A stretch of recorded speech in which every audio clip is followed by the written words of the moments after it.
تو لیکن بہرحال وہ اسکیمیں اپنی جگہ قائم ہیں، اور وہ بھی میں سمجھتا ہوں کہ میری مطلب اندازہ ہی ہے کہ وہ جو 200 ارائے کی رقم آپ کہتے ہیں پچھلی دفعہ دی گئی تھی، وہ اسکیمیں جو ہے وہ برسات چلتی رہیں گی جب تک کووڈ 19 یا یہ پوری طرح لائف پوری طرح متحرک نہیں ہو جاتی، اس وقت تک وہ اسکیمیں بھی چلتی رہیں گی. اس کے علاوہ یہ صرف انرجی اسکیم جو ہے کے اندر ہیلپ کرنے کے لیے یہ نئی اسکیم دی ہے، جس 135 کے لیے جو میں نے بات کی ہے. تو اس کے باوجود بھی جائیدادوں کی قیمتیں کیوں آسمان کو چھو گئی ہیں؟ کیوں؟ حالانکہ لوگ تو بیکار ہو گئے ہیں، بینک کرپٹ بھی ہو گئے ہیں، بعض فرمیں بعض لوگ، تو جائیدادیں بڑھتی جا رہی ہیں لوگوں کو.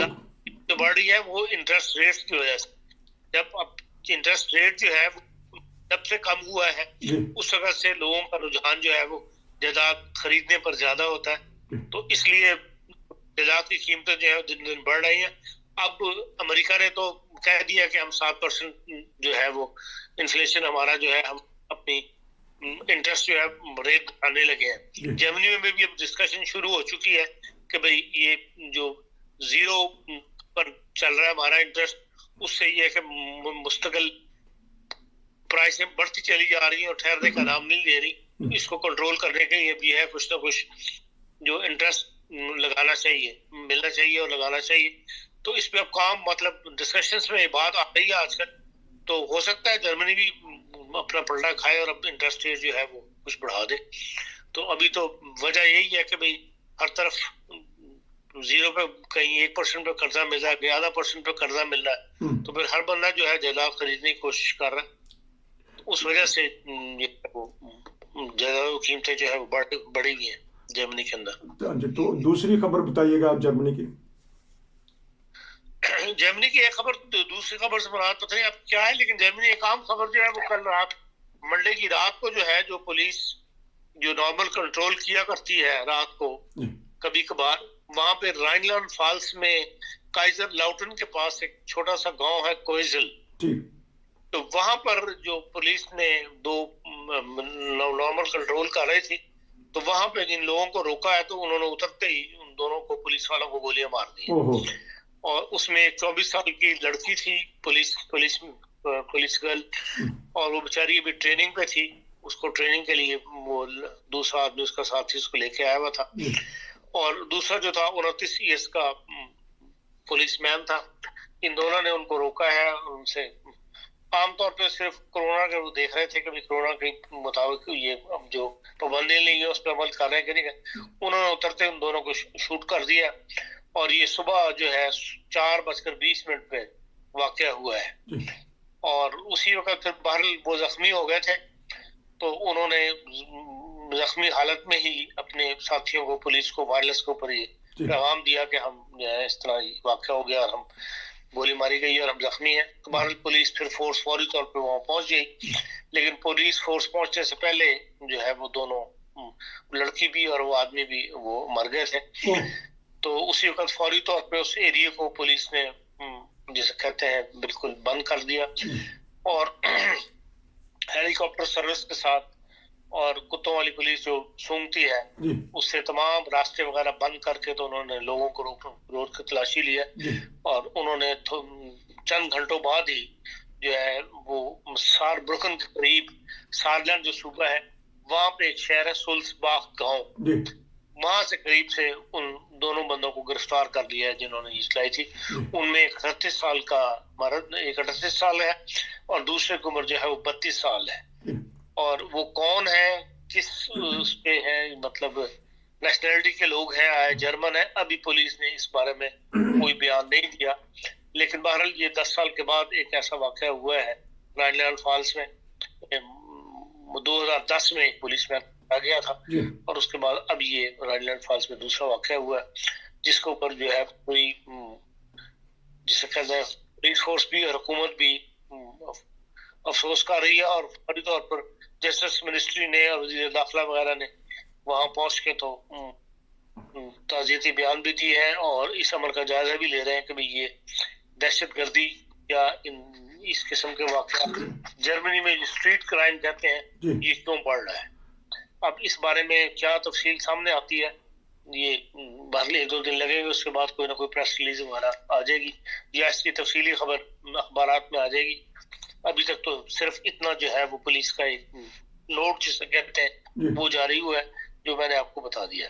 آج اس طرح ہم کہیں گے کہ ایس پی ڈی نئی حکومت، اس کو بڑا دھچکا، بڑی خبر کہ 2 پولیس والے مار دیے گئے، مارے لوگوں نے. تو اس طرح خان صاحب میں نے رات بھی دیکھا تھا کہ گاڑیاں بڑی پولیس کی پھر رہی ہیں، تو حفظ ما تقدم کے طور پہ بہت ساری ایشین جو ہیں وہ جاتے ہیں اور سیٹ بھی نہیں بچوں کی رکھتے یا دوسری لوازمات بھی نہیں رکھتے گاڑی میں. تو کنٹرول عام پولیس کر رہی ہے، کنٹرول کرتی ہے. تو اس بارے میں کیونکہ آپ تجربہ بھی رکھتے ہیں، تو کیا کرنا چاہیے ہمیں جو گاڑیاں چلاتے ہیں اور بعض دفعہ لاپرواہی بھی کر جاتے ہیں؟ اور بیلٹ باندھنا یا یہ تو بہرحال لازمی کرنا چاہیے. اس سے تو ہم اس کا جرمانہ جو ہے پولیس کبھی نہیں چھوڑتی. اور بچوں کو سیٹ پہ بٹھانا یہ بھی لازمی ایک وہ ہے جس کی طرف پولیس کبھی غفلت نہیں برتتی. ساتھ گزرتے ہوئے بھی وہ ضرور نگاہ مارتے ہیں کہ بھئی ساتھ میں اگر کوئی بچہ ہے تو وہ سیٹ بیلٹ بندھی بھی ہے اور اپنی چیئر پہ ہے. تو ان باتوں کی بہرحال احتیاط کرنی چاہیے. عام طور پہ جو غیر ملکی سوسائٹی ہے وہ نہیں کرتے، جرمن تو بہت کرتے ہیں. تو اس میں انسان کا اپنا ہی فائدہ ہے. اس قسم کی احتیاطیں جو حکومت کی طرف سے بتائی جاتی ہیں ان کو کرنا چاہیے. باقی تو اوور سپیڈنگ ہے یا وہ ہے وہ تو سارے ہی کرتے ہیں اور سارے جرمانے دیتے ہیں. تو ایک اور خبر ہے کہ دوستوں کے لیے، میرے لیے تو پہلی دفعہ ہو سکتا ہے آپ نے سنی ہو، کہ ایک لال اشارہ، اس کے اوپر کیمرہ نہیں ہے، کسی نے دیکھ لیا ہے. یہ خبر ہے کہ ہمارے ایک ساتھی کے ساتھ لال اشارہ انہوں نے کسی گاؤں میں کسی ایسی جگہ کراس کیا ہوگا، کسی نے دیکھ لیا، انہوں نے پولیس کو رپورٹ دی. پولیس نے خط لکھا کہ آپ کو نقش شولنگ، یعنی کہ آپ کو دوبارہ ٹریننگ کرنی پڑے گی، کیونکہ ان کا لائسنس تو واپس نہیں لیا. تو خان صاحب یہ پوچھنا چاہتا ہوں کہ یہ بھی ہو جاتا ہے کہ کسی کی شکایت کے اوپر اور یہ پولیس حرکت میں آ جائے اور وہ جرمانہ بھیج دے؟ جرمانہ بھی کیا اور انہوں نے کہا کہ دوبارہ ٹریننگ حاصل کریں. جب وکیل سے بات کی گئی تو اس نے کہا کہ میں 1500 یورو لوں گا، اور 1500 اگر ہار گئے تو 1500 یورو آپ کو دوسرے کو بھی دینا پڑے گا جو کیس جیت جائے گا. تو اس سلسلہ میں کوئی بتائیے گا کہ یہ کیا قانون ہے کہ لال اشارہ بعض دفعہ گاؤں میں کر ہی لیتا بندہ کوئی بھی خلاف ورزی کرے ٹریفک کی، اور اگر 2 آدمی اس کے اوپر گواہ بن جائیں تو وہ پولیس اس کا جرمانہ آپ کو بھیج دیتی ہے. ٹھیک.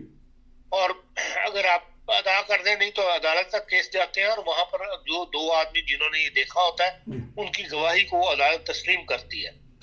عام طور پہ دیکھا یہ گیا ہے کہ اگر بڑی عمر کے جرمنس ہوں یا دیکھنے والا کوئی بھی بڑی عمر کا آدمی ہو، اس کو عدالت جو ہے وہ کنسیڈر کرتی ہے.